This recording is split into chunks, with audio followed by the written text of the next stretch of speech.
गोविंद बसुमतारी सारा मालाय साइड जाखाबाय दिनै इउपिपिएलआ कुनु पटे हाया जोंजों भट पेटाना जोंजों दं आरो गयबारिनि टिएलसिनि चेयारमेनबो जायोब्लाथ' बेथ' मोना बर' बिथाङा जिहेतु बिथांमोनहा रायजो राजाखौ 5 बोसोराव सिबियासै इउपिपिएलनाव दा मोनसेल' एजेन्डा दं रायजोखौ थगायनाय 125 एमेन्डमेन्टखौ लानानै बिथांमोना खोथा बुंबाय थायो नाथाय आं रायजो राजानि सिगाङाव क्लियारलि बुंनो लुबैयो 125 एमेन्डमेन्टआ नर्थ इस्टआव 10टा 6 शेड्युल दङ जेरै त्रिपुरायाव मोनसे मिज'रामाव 3 मेघालयआव 3 आसामाव 3 बे 10टा 6 शेड्युलखौ लानानै 125 एमेन्डमेन्ट बिल बेयो पार्लियामेन्टआव 2019आवनो फैदों जे समाव हाग्रामा महिलारि सारा बिटिसिनि चिफमोन आरो बाव 125 एमेन्डमेन्टआव डाइरेक्ट फाइनेन्सआ जायोब्ला बाव मोजां बाखि 9टा 6 शेड्युलनि थाखाय बिटिसिखौ मडेल खालामनानैसो बे 125 एमेन्डमेन्ट दिनै प्रमद बर' बिथाङा जिहेतु बिथांमोनहा रायजो राजाखौ 5 बोसोराव सिबियासै रायजो राजाया इउपिपिएलखौ रिजेक्ट खालामबाय नाथाय गावनि पार्टिखौ हमथानांगौनि सार्थआव सासेनिफ्राय सासे गुगाबोगासिनो दङ बिनि थाखायनो बिथांमोनहा 125 एमेन्डमेन्टखौ लानानै इसु खालामगासिनो दङ आङो गिबियाव रायजो राजा बिथांमोनखौ साबायखर बावो बे 5 बोसोरजोंनो बिपिएफनो पावाराव होनायनि थाखाय आरो बे 5 बोसोरखौ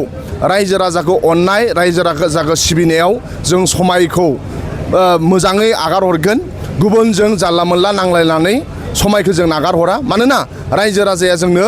समाजनि मोजां खामानि मावनो थाखाय बिपिएफनो भट होदों आरो समाजनि मोजां खामानि मावनानै जों समायखौ नागार हरगोन बिथांमोना बुंबाय थाबावदों मोनसे खोथा आरो नोंथांमोननि सरकार फैनाय लोगो लोगो दावराव दावसि जादों गावसोरनि समाव जायाखै होनना बुंबाय थायो थारैनो बेबायदि मार नामा आं होनदों गोदोनो जेला प्रमद बर'आ सरकार सालायबाय थादोंमोन इंलिसाव मोनसे बाथ्रा दं where there is peace there is happiness and during Pramod बर' government no one was happiness बै समाव रावबो हेपिनेस नङामोन दिनै हाग्रामा महिलारि सार फैनाय लोगो लोगो एभरिबडी वान इज हेपि माने हेपि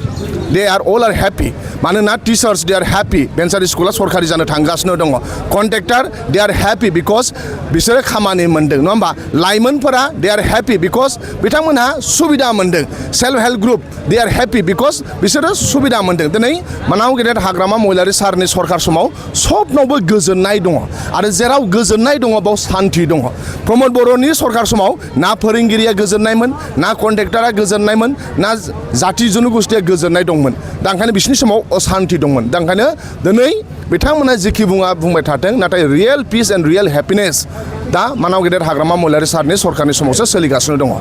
बर' बिथांजों एबसुआव गोबाव सम खामानि मावनाय एबसुनि प्रेसिडेन्ट बे 12 बोसोर जादों गावनि लोगोफोरखौ प्रेसिडेन्ट जाबानो सुबिदाखौनो होआसै 12 बोसोर बे एबसुनि प्रेसिडेन्ट जानानै हमथाना लाखिदों बिथाङा जे पावार हांगार बै समावनो आं बुजिदों आथिखालाव इउपिपिएलनि बिथाङा प्रेसिडेन्ट जानानै दं रायजो सभानि एमपि जानानै दं दा आरो तामुलपुर समष्टियाव एमएलए बिजाथि गयबारि समष्टियाव बिथाङा एमसिएलए दिनै गोबां इउपिपिएलनि दैदेनगिरिफ्रा जयग'था दंमोन नाथाय रावखौबो बिथाङा बिसास खालामा फोथाया पावारखौ लुबैयो दा ओंखायनो आं बेखौनो खावलायबावदों मानाव गेदेर प्रमद बर' आदा बिथांखौ नोंथाङा गामिनिबो गावबुरा जा आरो क्लाबनि प्रेसिडेन्ट जा आरो गयबारिनि टिएलसिनि चेयारमेनबो जायोब्लाथ' बेथ' मोनासै नाथाय अबा बिसिडिसिनि चेयारमेन टिएलसिनि चेयारमेन बे लाबावनायाव दंबावोमोन दा बेखौनो जों प्रमान खालामो जे इउपिपिएलआव प्रमद बर'आ रावखौबो फोथाया गावनि गाहाय नेहाथारिखौ फोथाया भाइस प्रेसिडेन्टखौ फोथाया रावखौबो फोथाया पावारखौ गावनो लाजोबनो लुबैयो दा बिनि थाखायनो दिनै इउपिपिएलआव गुगाबोगासिनो दङ खाम्फा बरगयारि बिथाङा जोंजों फैफिनबाय चन्दन ब्रह्म बिथाङा रिजाइन होबाय एबसुनि आवगायनि भाइस प्रेसिडेन्ट सानै गुनेश्वर गयारि आदाया इउपिपिएल रिजाइन होबाय बेनिफ्राय आरो जोंहा रबिन्द्र बसुमतारी आदा बिथाङा रिजाइन होबाय बै समनि गोबां एबसुनि दैदेनगिरिफ्रा जोंनि दोलोआव फैफिनबाय आरो हाग्रामा महिलारि सारा साफ्रोमखौबो लानानै खामानि मावनायनि थाखाय सुबिदाबो होदों आरो जाय बिथांमोना इउपिपिएल नागारनो सानदों बेयावनो दा बाम्पार अफार सोलिगासिनो दङ जोंनि दोलोआव फै जों नोंथांमोनखौ बोजबनानै खामानि मावगोन उइदाउट कन्डिसन फै बेखौ जों खावलायनो थाबाय आरो एमएलए इलेक्सननि उनाव इउपिपिएल थानाय नङा मानोना बिटिसि इलेक्सनाव रायजो राजाया जोंखौ बोजबदों इउपिपिएलखौ बोजबाखै आरो दिनै जोङो एनडिए होननासो गेलेनो नागिरदों थांनाय बाराव बिजेपिआ फ्राय 5 लाखनि आसपास भट मोनदों एसे बारा मोनदों जोङो 7.5 लाख भट मोनदों इउपिपिएलआ 6 लाखल' मोनदों बिटिसि इलेक्सनाव दा बिजेपिजों जों लोगो नाङोब्ला फ्राय जोङो 70% भटखौ जों मोनदों दा ओंखायनो खुनु पट्टे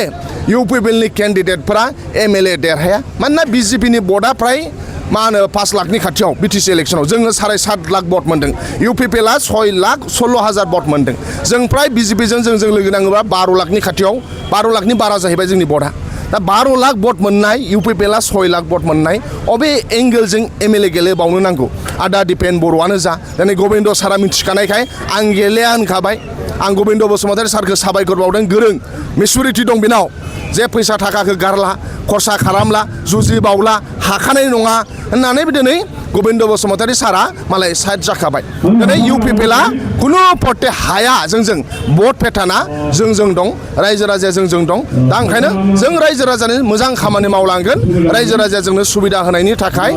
आरो एमएलए इलेक्सनावबो जेरैबादि बिटिसि इलेक्सनाव रायजो राजाया लोब लोब ओंखारनानै परिबर्तननि नामाव भट होदोंमोन एबारबो एप्रिलनि 9 थारिखआव रायजो राजाया लोब लोब बे ओनसोलाव जौगानाय भेन्सार स्कुलखौ सरकारि खालामनाय लाइमोनफोरखौ नायनाय साख्रि बाख्रि मोनहोनाय हा पाट्टा सेल्फ हेल्प ग्रुपफोरा फैसा मोननांगौनि सार्थआव दुखियाफ्रा आइबिएस मोननांगौनि सार्थआव सिनियर सिटिजेन लेंग्राफ्रा जास्टिस मोननांगौनि सार्थआव आरो जोंहा बिभिन्न लामा दालां स्कुल कलेज जानांगौनि सार्थआव बिपिएफनि केन्डिडेटफोरनो भट होनानै बिटिसिआव एनडिए हिसाबै 15था बिजाथिखौबो देरहाहोगोन हाग्रामा महिलारि सारखौ गोहोगोरा खालामगोन बिटिसिखौ गोहोगोरा खालामगोन बेखौ मिजिंथिनाय थाबाय बिटिसिनि रायजो राजानाव